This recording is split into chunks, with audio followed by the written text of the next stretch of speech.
Buenos días, alumnos de primero y secundaria. Vamos a comenzar el primer tema de geometría del segundo bimestre. El tema se llama así: triángulos, rectángulos y oblicuángulos, triángulos, isósceles y equiláteros. Pero en este caso nosotros vamos a ver 4 tipos de triángulos. Vamos a ver dos primeros, que es el triángulo rectángulo, y el segundo el triángulo escaleno. ¿Qué es el triángulo rectángulo? Te voy a explicar. Aquí tengo el triángulo rectángulo, ¿sí? El triángulo rectángulo es aquel triángulo donde tiene un ángulo que va a tener una medida igual a 90 grados. ¿Dónde está ese ángulo? Por aquí. Y va a tener esta forma. Ahí está, ¿sí? Después, ese triángulo rectángulo va a tener dos ángulos agudos, que lo voy a ubicar uno por aquí, le vamos a llamar teta, y el otro va a estar ubicado por aquí, que lo voy a llamar beta. En un triángulo rectángulo se cumple lo siguiente: que la suma de los dos ángulos internos, teta más beta, va a ser igual a 90 grados. Y eso lo vamos a poner acá como fórmula, ¿sí? Entonces voy a decir lo siguiente: teta más beta es igual a 90 grados. Entonces ya sabes que en un triángulo rectángulo la suma de sus dos ángulos internos es igual a 90 grados. Muy bien. Triángulo escaleno. ¿Qué pasa en un triángulo escaleno? Va a pasar lo siguiente: un triángulo escaleno es aquel triángulo donde sus tres ángulos internos son diferentes y también sus tres lados van a ser diferentes. Por ejemplo, si este ángulo vale 40, este ángulo tiene que ser diferente de 40. Vamos a ponerle 70, ¿sí? 70. 70 y 40 son diferentes, sí. Pero ¿cuánto es 70 más 40? 70 más 40 es 110. Entonces este ángulo también tiene que ser diferente. Pero si te das cuenta, para que sea 180, también tendría que ser 70, ¿sí o no? Entonces no puede ser 70, tienen que ser diferentes. Entonces a este ángulo le vamos a poner 80. ¿Qué pasa si es 80? Vamos a ver.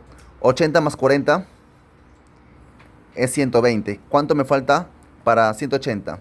Es 60, ¿no es cierto? 60.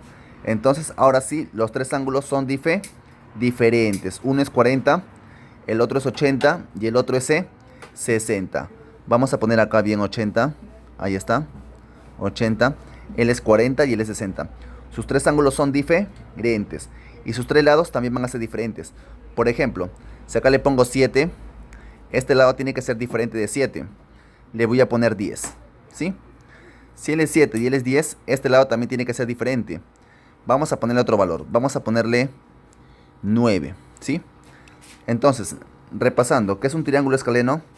Es aquel triángulo donde sus tres ángulos internos son diferentes y sus tres lados también son diferentes. Eso es un triángulo escaleno, ¿sí? Muy bien. Vamos a pasar ahora a ver qué cosa es un triángulo. Es un triángulo isósceles. Aquí está. Triángulo isósceles. Un triángulo isósceles es aquel triángulo donde va a tener dos ángulos iguales, dos ángulos internos iguales y dos lados iguales.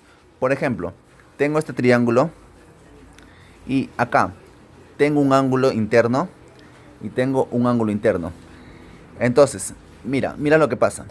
Vamos a ponerle acá A, vamos a ponerle acá B y vamos a ponerle acá C. Si es isósceles va a pasar esto. Si AB, la distancia de AB es igual a la distancia de BC, se va a cumplir que estos lados son iguales y también los ángulos van a ser iguales. Por ejemplo, si a este lado yo le llamo 12, entonces quiere decir que este lado también es 12. 12, por ser un triángulo isósceles, ¿sí? Pero a la vez que este lado es 12 y este lado es 12, también estos ángulos son iguales. Por ejemplo, si le llamo 80, este ángulo también va a ser 80. Ahí está, ¿sí? Va a ser 80. Dos ángulos iguales y dos lados iguales. Es un triángulo isósceles. Ahora vamos a pasar al triángulo equilátero. ¿Qué es un triángulo equilátero? es aquel triángulo donde sus tres ángulos internos son iguales y sus tres lados también son iguales. Vamos a ver por acá. Entonces, vamos a ponerle un lado A, vamos a ponerle un vértice B y un vértice C. Entonces, para que sea equilátero, se va a cumplir esto. Que AB, el lado AB, tiene que ser igual al lado BC. Y esto tiene que ser igual al lado AC. Ahí está. Entonces, sus tres lados son iguales. Vamos a poner acá de lado 10. Si él es 10, entonces este lado también es 10. Y este lado también es 10. Ahí está. ¿Sí? Entonces, un triángulo equilátero es aquel donde sus tres lados son iguales y sus tres ángulos internos también son iguales. ¿Sí? Vamos a ponerle acá un ángulo. Vamos a ponerle el ángulo beta. Él también tiene que ser beta. Y él también tiene que ser beta. Vuelvo a repetir. En un triángulo equilátero, sus tres ángulos internos son iguales. Y ese ángulo interno beta es un valor numérico que va a ser igual siempre. Va a ser igual a 60. ¿Por qué, profesor? Mira, comprobemos. ¿Qué pasa si este ángulo es 60, como le he llamado? Si él es 60, él también es 60, ¿sí o no? 60, por ende, él también tiene que ser 60. Y la suma de los tres ángulos, ¿cuánto tiene que ser? 180. Es por eso que digo que cada ángulo interno en un triángulo equilátero es 60. Y si sumas los tres, tiene que darme siempre 180. Ahí está. Esa es la definición de los 4 tipos de triángulo. En base a eso, vamos a resolver los siguientes ejercicios.